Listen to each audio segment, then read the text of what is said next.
Ako si Ben, 18 years old. Student ng College of Mass Communication, Broadcast Communication major. Member ng sangkatutak na organizations dito sa UP.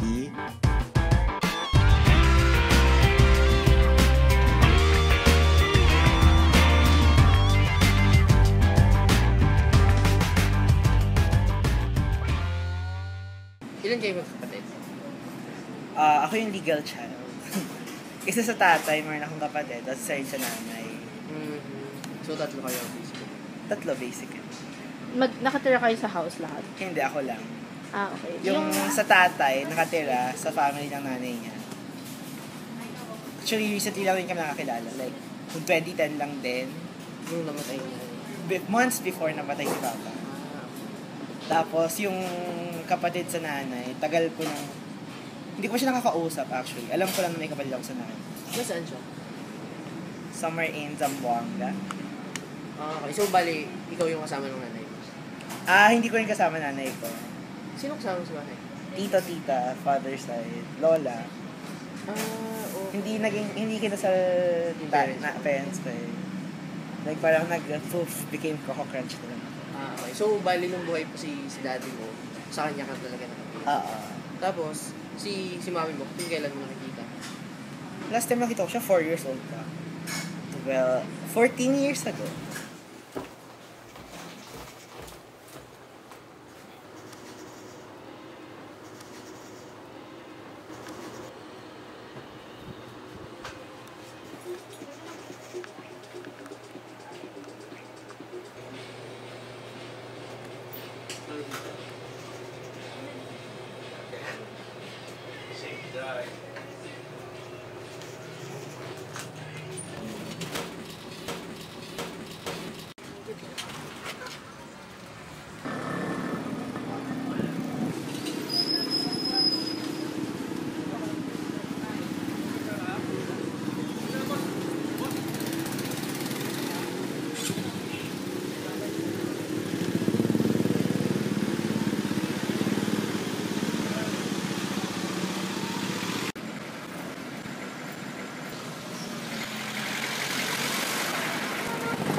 Bayad po. Bayad daw.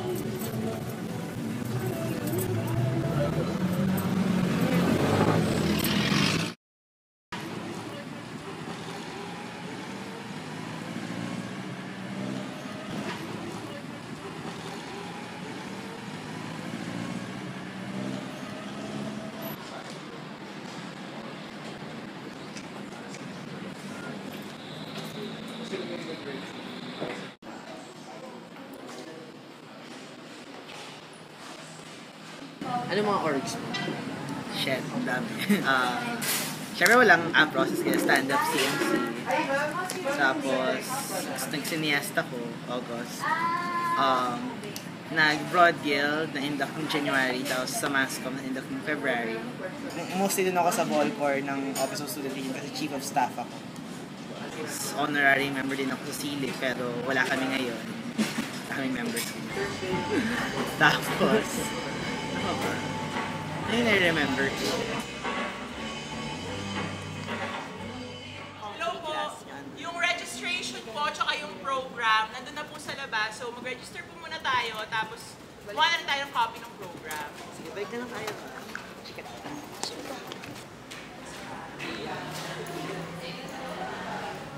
Tell me about your work with OSR.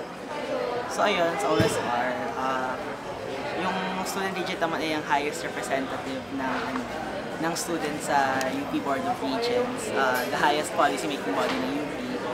Tapos, syempre yung SR, hindi yun kaya patakbo ng opisina niya alone. Kaya nag-volunteer ako last year actually, nung term ni SR Clifford Vélez. Dahil crush ko siya nung freshie ako. At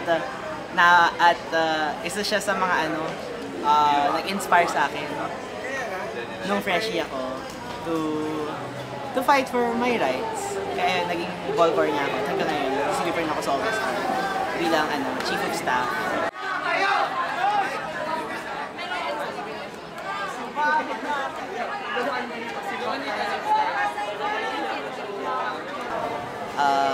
Last year lang ako volunteer na. Tapos ngayon may set of volunteers na kami. Last year ako lang iisang volunteer. Tapos ngayon we have more than 10, mga 20 volunteers always. Tapos yung gumawa kami ng office work, nagpapaigting ng mga campaigns ng UP for anti-commercialization, to scrap the STFAP, and ngayon ang pinakamalita mong discussion ay the scrapping of the pork barrel at i-rechannel yung funds ng ating government to basic social services. Batak ang kabayan! Lumalaban! Batak alu balaban! Makabayan! Batak para sop tara! Hoy, abolish na! Nakilala ko si Ben, una dahil naging co-op ko siya sa Samasco. Tapos nakilala ko rin siya sa Stand UP kung saan kaslate ko siya. Siya yung pampasaya sa aming lahat. Kahit siguro pagod na kami, stressed out na kami. Lahat ng sinasabi niya nakakatawa. Saan ka pinaka-active dito sa mga? Saan nga ba? As of the moment, sa Cineas dahil Anniv Month.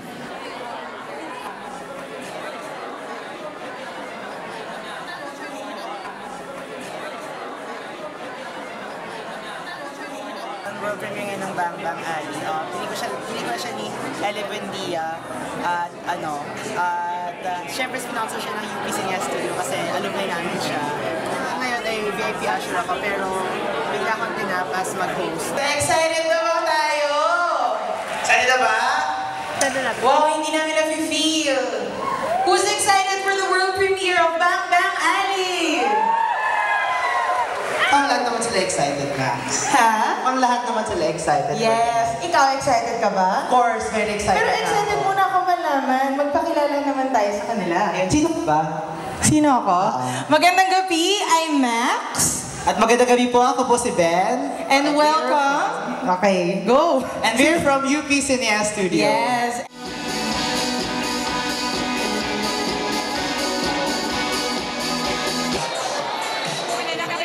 Ben sa Facebook kasi meron nag-add sa akin na yun, Benedict Copinio, tapos di ko siya kilala talaga.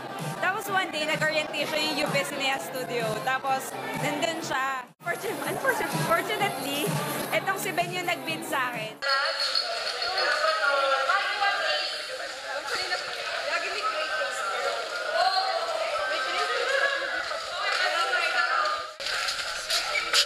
Hello! Kamusta naman ang feeling mo ngayon? Okay naman, very successful naman yung event namin. Ang dami naman kumata kahit nung after party. Well, it's the last screening ng Cineas Presents for Cineas Month. Paano niyo po nakilala si Ben? Sabay kami nag-clearance noon kasi mag-transfer kami dito sa Diliman. Taga-UP Manila kami dati.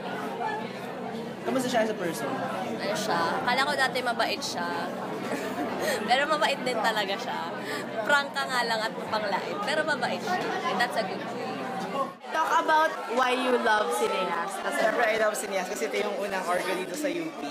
Ever since nakita ko yung reel nung freshman welcome assembly, yun yung deciding factor kung ba't ako nag-join. And I love the art of filmmaking and films themselves ever since high school. Cineas has been my stepping stone in joining my other orgs. Nakilala ko si Ben kasi nag-apply siya sa org namin. Sa UP sa Masco. Tapos body niya ako, kamalas-malasan, joke lang. Nakilala ko siya na maingay, kulit. Wala, flamboyant siyang bakla eh. Kahit hindi siya hindi siya nag-crop cosplay, pero flamboyant siyang bakla. So yun yung pagkakasama. Ano bang hindi pa siya out sa lahat? Ha? Word. Well, nag-out lang muna ako noong 2010. Pero matagal ko na rin alam. Kanino ka una nag-out? Sa best friend ko. Na girl? Girl. Parang parang usually yung preference na reactions ng mga high school friends ko na so proud of me. Mga guys sabi, alam na nga ba? We're proud. Alam na nga ba, Ben? Alang ox lang, sense na nila dati pa.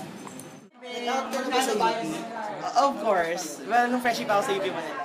So, you feel at home with your sexuality? Yes, sa lahat naman ng orgs. Hindi man talaga naging awkward. Parang sa bahay lang naman naging awkward sa sexuality ko. Sa UP kasi very free ka gumalaw. Lawang humusga sa'yo. Sa kung paano ka gumalaw. Kasi malawak na ng kaisipan ng mga estudyante dito sa UP. Parang dito mo lang sa UP talaga makikita na normal yung ganun itsura. Sana mag-reflect naman sa likod. Kumusta ka naman dito sa bahay? Okay naman. So, syempre medyo pigil na pigil ang mga kilos mo, ano? Ganun talaga. Describe yourself at home. Ayun. Ito naman sa sa bahay na medyo paminta ako. Tahimik lang. Hindi masyadong kumakausap ng mga tao. At usually, nagko-computer lang ako sa bahay. Kasi doon ako sa internet nag-iingay. Sa Facebook, sa Twitter. Pero pag may mga pinsan, hindi nadaldal ko naman sila. Kasi mga bata pa sila. Laki kasi ng age gap namin ng family ko eh. Mga 30 years. That's very big na ang layo ng gap or yung scope ng mahuguusapan nyo regularly. Wala, hindi man uso sa amin yung parang konsepto ng kamustahan. Parang very casual lang na para akong taga boarding house.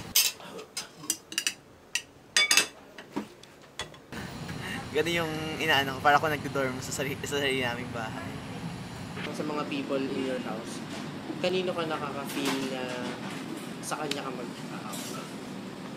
Wala, parang gusto yung pagsabay-sabay. Kasi wala naman akong parang plans pa outing. Na hindi pa ako, wala pang stable job. Parang pag ready na ipalayas, may bahay na ako. Parang alam ko naman yung norms ng society. Kung paano ka titignan. Parang it took a lot of guts from me to reveal what I really am.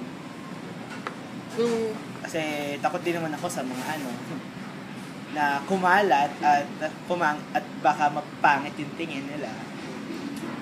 Buti nga, nasa UP na ako ngayon eh. Parang Kevlar na lang. Si Benedict, sobrang masayahing tao niyan. As in, hindi mo isipin na may mga malalaki siyang problema, ganyan. Masaya siyang tao. Do you think yung way you act, na mamask mo talaga yung pagkatao mo sa bahay? Hindi naman talaga. Kasi they still have yung mga inklings na nalaman nila kung kaya na may nasabi ako gay word or medyo yung kilos ko parang tatanungin nila kung wala ka ba? Parang syempre deny lang si bakla. Pero I think naman saka isip-isipan nila, alam naman nila. Parang ayaw nilang nila tanggapin for now. Why do you think kailangan mo pa rin itago? Kahit nafe-feel mo naman na nasa-sense naman. Sa yun, kita-kita ko pa naman kung paano sa mag-react sa mga bakla. Lalo na pag commercial ng Husband's Lover, si Piolo, makita nila, sa Milby, na syempre rumored to be part of the federation. Ganun pa rin yung reaction nila. So parang may inner takot pa rin naman. Parang hindi pa rin sila ready. Kasi mismo itong mga figures on TV, they can't accept so, parang, their sexuality. So nag-feel mo may parang discrimination sa Oo, sobra. Ever since naman. Parang, ayun nga, parang gusto ko laging mag-stay sa UP. Kaya nga, I joined many orgs. Lagi akong matagal mag-stay dito pag maraming gawain. Kasi parang mas I feel here. Kasi mas malaya ako. Mas maluwag ang mga tao. Mas marami kang makikilala. At parang nasa bahay ka, parang constrained ka to what these people expect from you. Ako si Ben. Ako Ako ay isang bakla, pero lalaki ako sa bahay. At ito ang buhay ko.